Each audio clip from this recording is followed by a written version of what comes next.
first guest of the season, man. Very happy to have this man on, man. We've got Robert Mays from the Athletics Football Show joining us here today, man. Robert, thanks for joining us. How you feeling? I'm feeling great. I appreciate you guys having me. Oh, no doubt, bro. No doubt. Met you at camp a couple weeks ago. Definitely been a fan of your work for a minute. It was definitely, good to run into you. It's been it's been a busier camp. This is like was a busy camp. This was like my third camp doing it. Just straight out the game, what was your feel of being there? I know, obviously you cover all football, but you're also a Bears fan. How did you feel just being there from what you saw? It just feels different. It just feels like there's a level of excitement. It feels like there's a level of optimism. Obviously, having the Hard Knocks cameras there gives it kind of a weird air. There's just a different vibe when you have that entire production happening while you're standing on the sideline. But, he made a play while I was there. You probably remember it. There was a throw down the left sideline to Roma Dunzan, like a double move. It was a little late in camp for a long touchdown. And I'm sitting there, I'm like, man, that feels different. Yeah. that feels different. That looks different. And I think that kind of permeates the entire vibe and the entire feeling of everything that's going on around there right now.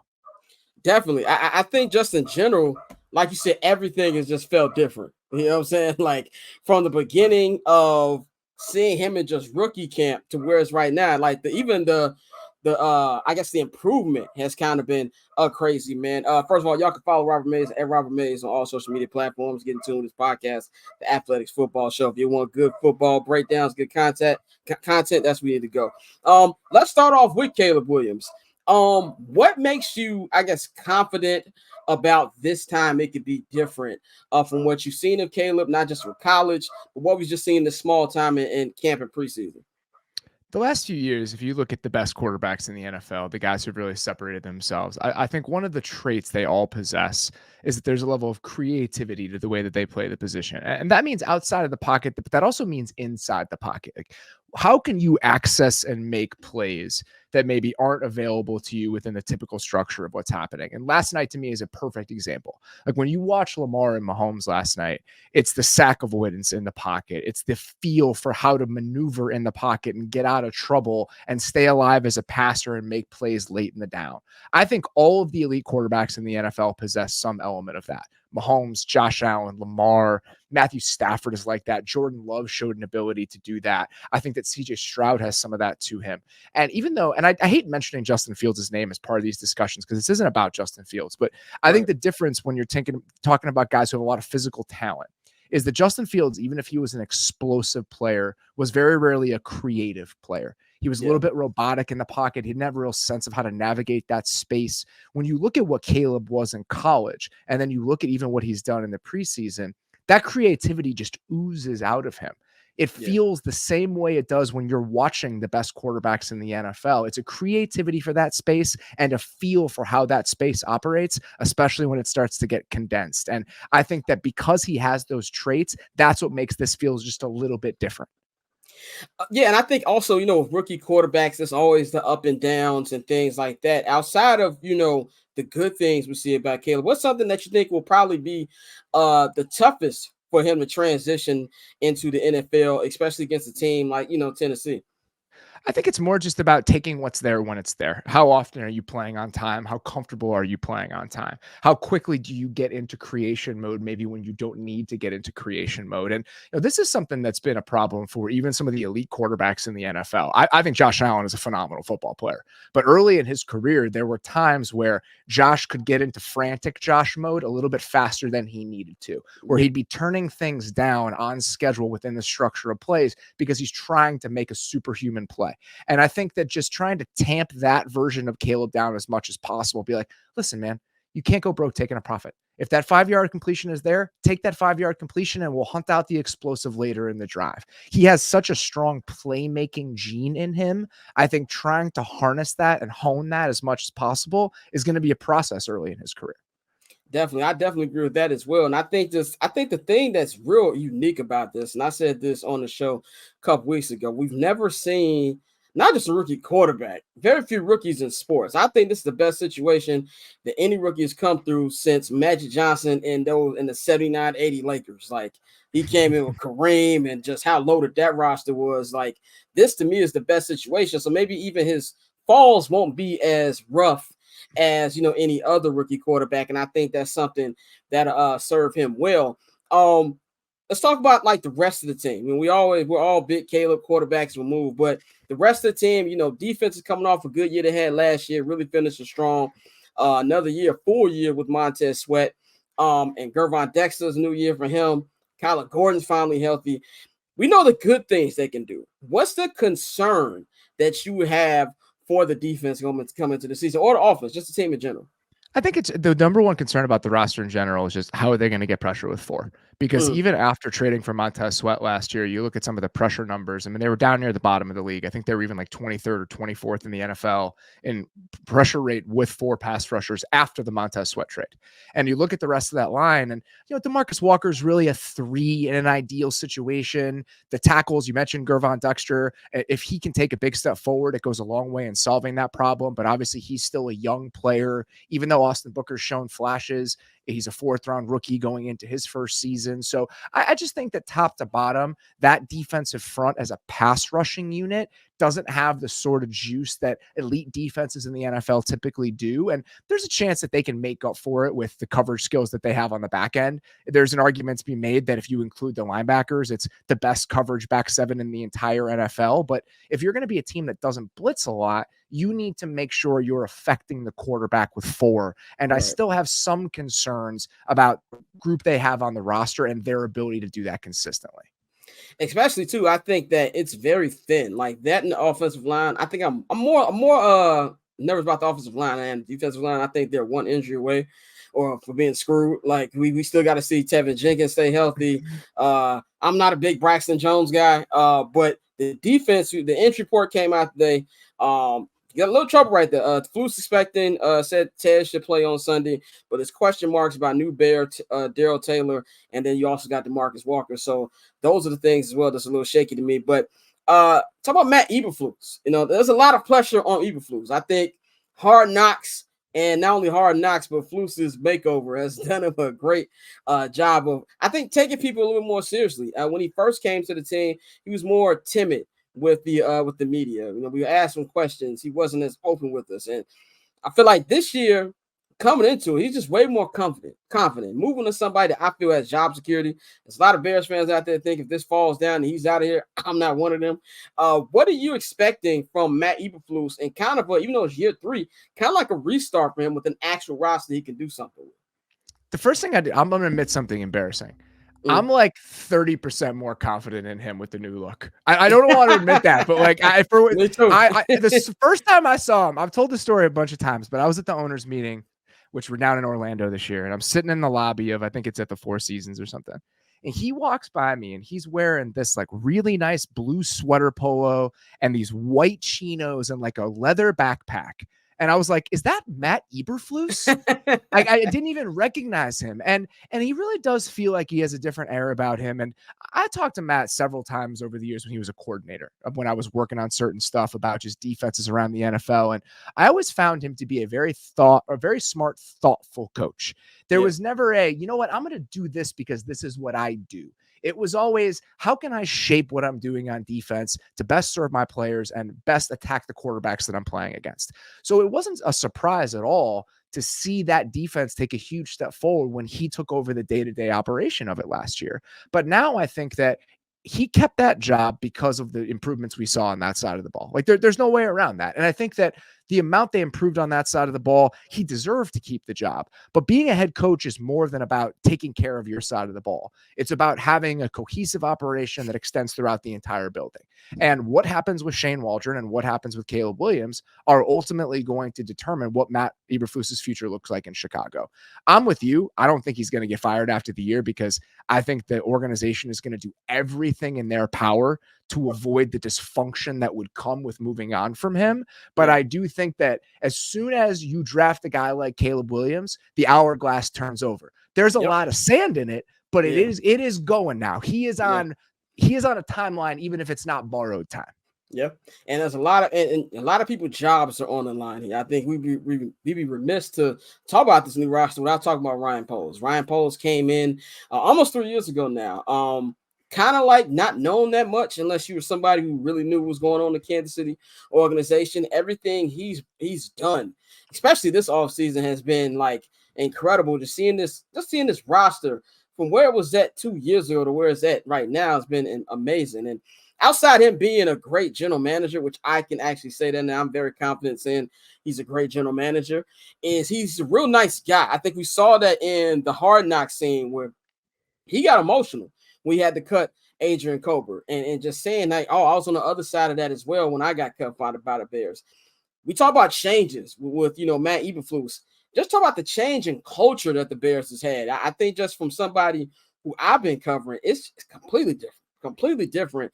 And I think that trickles down onto what we're seeing. We hope we see on the field. What's your thoughts about Ryan Poles, Kevin Warren, and just the new leadership of the Bears? If you look at the way that Poles has tried to build the roster and the things that he's tried to attack, what he was going to do was he was going to put the next quarterback, whether it was Justin Fields or probably somebody else, and in this case, Caleb Williams, he was going to do everything in his power to make sure that the organization didn't fail that person. And I'm impressed by that. And if you look back at what they did in the top 10 in both of the last two drafts, they go get Darnell Wright heading into last year after trading the number one pick and getting DJ Moore as part of that selection. So you get a starting tackle and you get a number one receiver because it helps you get information on Justin Fields and whether he's the guy. And if he's not, it sets you up to put the next guy in a good situation. And then you walk into this year's draft and you can make an argument.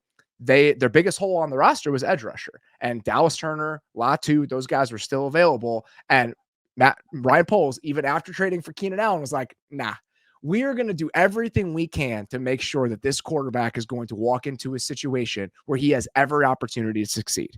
Yep. And you can make an argument that he's probably overcorrected in that area. He's probably gone too far in that direction. But I think if you look at some of the failings of the previous regimes, they didn't go far enough in that direction. Yep. This is an offense-first league. Your success and your long-term success is dictated by how successful your offense is. And him coming from Kansas City, I think, gave him a really strong understanding of that. And I think it's really dictated his decision-making in a way that ultimately is going to be beneficial for this organization in ways that some of the other decision-makers haven't been. Definitely. And, you bring that up, and it kind of talks about a perfect segue into Rome Odunze. I think any other draft, and we'd be talking about Rome Odunze being, the spotlight and what's Rome going to do. It kind of feels like Rome is a little bit of an afterthought.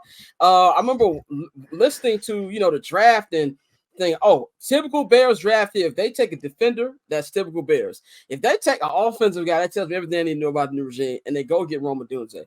Rome said himself, he's not here to be a third option. What do you think are the expectations? What can you see Rome doing and how he fits in his offense? And, he's playing with probably two future Hall of Famers. I wonder how the hierarchy is going to shake out, but I also don't care. It doesn't matter to me who's the number one receiver, who the number two receiver is. I just want them to all be good. And I'll say two things about Rome Odunze. I was in Seattle third or fourth day of camp this year, and I was talking to Ryan Grubb, who is the Seahawks offensive coordinator, who was the OC at Washington the last couple of years under Rome Odunze, and he was telling me a story about a couple of the guys on the Bears staff reaching out, and they were asking him, is this real with Rome? Is he really this good of a dude?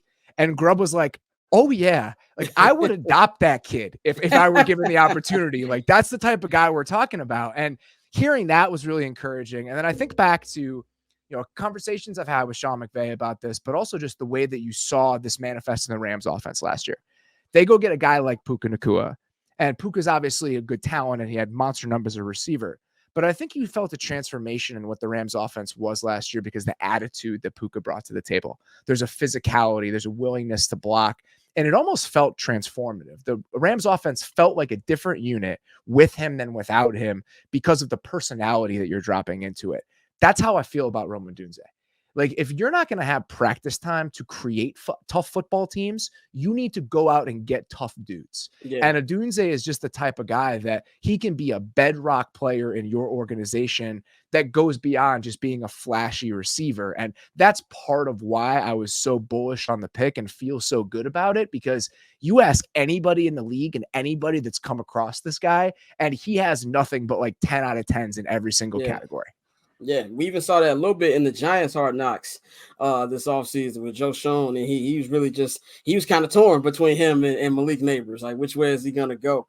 And yeah, and Rome, he's from what I've been my small interactions with Rome, he is just a super nice dude, like super nice dude, very confident as well, and I definitely think he's gonna be big. Couple more things for you.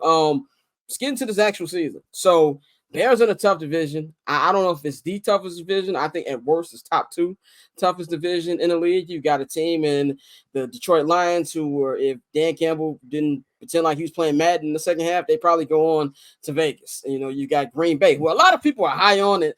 Not just saying on just Green Bay. Hey, I don't get why they're that high on them. Like as far as like Super Bowl picks. What do you think about the Bears' chances to one, compete for the playoffs and any small chance of actually competing to win the North? I think there's a chance, if Caleb comes in and is immediately a star, in the way that maybe a CJ Stroud was last year, I absolutely think they can be competitive. I just think that the Packers and the Lions are a little bit further along in their plans. And that's why I feel like the areas of their roster and the weaknesses are just harder to pinpoint. Detroit, this is year 4 of their rebuild, and they've really gone out and attacked the weaknesses that they had coming into this season. You think about the amount of bodies they added in the secondary, the fact that they've really hit on weapons on the offensive side of the ball. And the other part of this that I think is really worth remembering on Detroit's side, especially, it's really, really hard. Quarterbacks have used this term with me before. It's hard to know where the bodies are buried with your offensive system in year 1. Because you're just figuring out what you do well. And so it's hard to figure out where the weak points are right away. And in the relationship that a Jared Goff has with a Ben Johnson, they're in year 4 together. They know how each other are thinking. They know what the intention behind play calls are. They know why they're doing certain things. With the Bears, there's going to be a feeling out period. Like, it's not an indictment of Shane Waldron or Caleb Williams to say that they're not going to be as far along even by the end of this season than Jared Goff and Ben Johnson are right now. And even though Jordan Love is in year 2 as a starter, this is year, I think, 6 of Matt LaFleur's system in Green Bay, and Jordan Love has been there for 5 years. So even if the Bears are one step behind those teams, that's okay. It's just I think it's important to acknowledge where they are in the process and where the other teams in this division are in the process and why that creates a little bit of a gap. Do you think that they make the playoffs this year? What's your prediction on like record, and do they make the playoffs? I think they're going to be right in the mix. I think if the quarterback is who we think he is, they should be right in the mix. I just think it's important to remember. Like, I'll ask you this. You look at like DVOA, like just advanced stats on offense and by efficiency. Where do you think the Texans finished last year? Well, as far as like offense? Yeah. Probably like in between 10 and 13, I'm guessing. They were 14th. Okay, 14. Yeah. And then think about how we talked about that Texans offense last year. Yeah. It was like the greatest thing we'd ever seen from a rookie quarterback, and they were 14th. So in the best case scenario, the Bears are probably a slightly above average offense. And again, that's not an indictment of them. That would be awesome with a rookie quarterback if you had a slightly above average offense. If you pair that with like the 8th best defense, like a top 10-ish defense, that should be a team that, like the Texans last year, competed for a wild card-ish spot. If they were in a better division, they wouldn't have won the division. And I think ultimately that would be a really good outcome for this Bears team. If they were hunting for one of those wild card spots in week 18, they were an 8-9 win team as we got to Christmas. I think that is more than reasonable for expectations with this group heading into the year. Definitely. Final topic for you before we get you out of here. This week is the opener at home against Tennessee Titans. Tennessee had a lot of changes. New offensive coordinator, defense coordinator, whole new coach staff, new head coach. We heard Jamal Adams is going to be out. DeAndre Hopkins is questionable. He's trying to play on like a hurt MCL. I don't know if I would do that on that Soldier Field grass, but he's questionable. What do you like? Who do you got this week, and how do you think this game is going to go for the Bears and for the Titans? I think I'll still take the Bears. I think they're a 3-point favorite or 3.5, which I think makes sense, given that it's at home and given some of the questions about the Titans. But I think the Titans have a chance to be better than some people think. If they went out and remade their offensive line, they brought in Bill Callahan, who's arguably the best offensive line coach in the NFL. Their head coach and play caller, Brian Callahan, is somebody I have a lot of respect for. I'm really curious how they're going to build this offense, because I think the stuff that they're going to lean on with Will Levis is very different than the things that he leaned on with Joe Burrow in Cincinnati. And I think that really speaks to the flexibility that Brian has in his background. And if you look at what they did on defense, they added a lot of talent on defense. I mean, they went out and spent on Chidobe Awuzie. They went out and spent on L'Jarius Sneed. They went out and spent on I guess they traded for Ernest Jones. Kenneth Murray was the other off-ball linebacker. That doesn't really excite me. But they went out and spent on the corners. They got a couple new safeties. They brought in Quandre Diggs. They went out and traded for Ernest Jones. They still have a decent amount of talent up front. Denard Wilson, their defensive coordinator, came over from Baltimore. He's somebody that a lot of people in the league are really excited about. So I think the Titans, if things go well for them and if Will Levis hits to a certain extent, I think they have a chance to compete for a wild card spot in the AFC. So it wouldn't necessarily surprise me to see things be pretty tight and see a close game on Sunday. But I think that says more about the Titans than it says anything disappointing about the Bears. Definitely. We are here with Robert Mays at the Athletic Football Show. Let them know where they can follow you at and everything you got going on with the pod. Pod's 3 days a week. Heading into the season, we do Mondays, Wednesdays, Fridays. We do a recap show live on Sunday night every single Sunday, breaking down the games from that day. Pod's available overnight, and we have shows on Wednesday, and then we have a preview show on Friday. It's available wherever you get your podcasts, Apple, Spotify. Most of our shows go up on YouTube, and I'm at Robert Mays on Twitter, and I am tweeting that stuff out consistently. So if you're in the market for a national football show, we would love if you would come check us out. Definitely, man. Check them out. Thank you for joining us, bro. Definitely got to get you back on here at some point during the season. Happy to do it. I'm always watching, so. Appreciate you, bro. Have a good weekend. Have a good one. So cool. Triple double hat trick, I know the code too. Ice trade, go for trade, yeah, we cold too. Getting paper on these player haters, old news, money on the other line, so I'm not gonna hold you. Money on the other line, so I'm not gonna hold you. Money on the other line, so I'm not gonna hold you. Money on the other line, so I'm not